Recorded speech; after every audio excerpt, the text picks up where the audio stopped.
আমার সাধের বাড়ি আজকে আমি বিক্রি করে দিলাম। হ্যাঁ, আমি বাড়িটি বিক্রি করতে বাধ্য হলাম। এই যে দেখো, বায়নাও হয়ে গেছে। হ্যালো বন্ধুরা, আমার নতুন একটি ভিডিওতে তোমাদের সকলকে জানাই অনেক অনেক ভালোবাসার স্বাগত। তো এই ভিডিওটা অনেক দিন থেকে দিব ভাবছি, কিন্তু দেওয়া হচ্ছে না। তো আজকে মনে করো একটু কষ্ট করে হলেও আমি ভিডিওটা তোমাদের সাথে শেয়ার করলাম।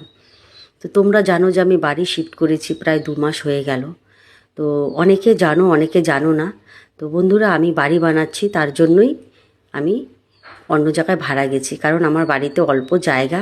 এখানে যদি আমি আর কি ঘর বানিয়ে থাকতে যাই, তাহলে আমার বানানো বাড়ি ছোট হয়ে যাবে। তার জন্য আমরা ভাড়া বাড়িতে চলে এসেছি। আর আমার যেই বাড়িটা, তোমরা ঠিকই শুনেছ, এটা আমি বিক্রি করে দিয়েছি।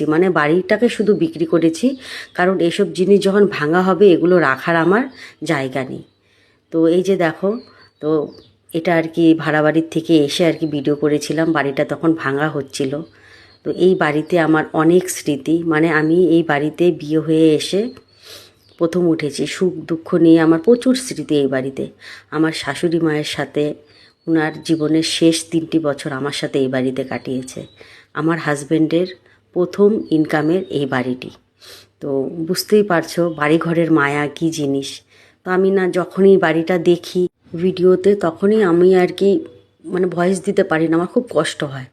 তো আজকে ভাবলাম যে তোমরা অনেক দিন থেকে বলছো, তো ভিডিওটা আমি শেয়ার করি।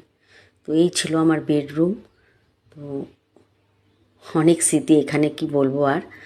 তো মেয়েকে নিয়ে এসেছিলাম একদিন, বাড়িটা চল দেখে আসি গিয়ে। তো এই তো মেয়ের আর কি অন্নপ্রাশনের মুকুটটা আর কি এটা নেওয়া হয়নি, তো নিয়ে নিলাম।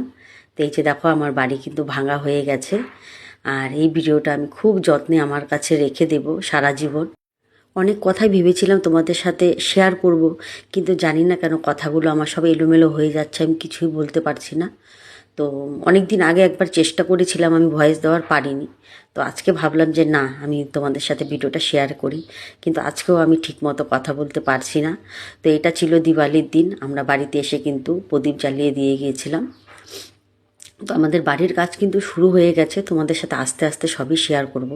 আর আমি যেহেতু নতুন মোবাইল কিনেছি, এই ভিডিওটা তো আমার পুরানো মোবাইলে ছিল, তো সেটার থেকে নিতে একটু সময় লেগেছে ভিডিওটা। তো এই আর কি। তো এই যে দেখো, বাড়ি কিন্তু আমার আর কোনো চিহ্নই নেই, নতুন বাড়ি হচ্ছে। ভগবানের অনেক অনেক আর কি আশীর্বাদ, ভগবানকে অনেক ধন্যবাদ। আর তোমাদের কাছেও আমি আশীর্বাদ কামনা করছি। আর তোমরা একটু আশ্বাস ভরসা দিও, আমি যে কাজটাতে নেমেছি যাতে সফল হতে পারি।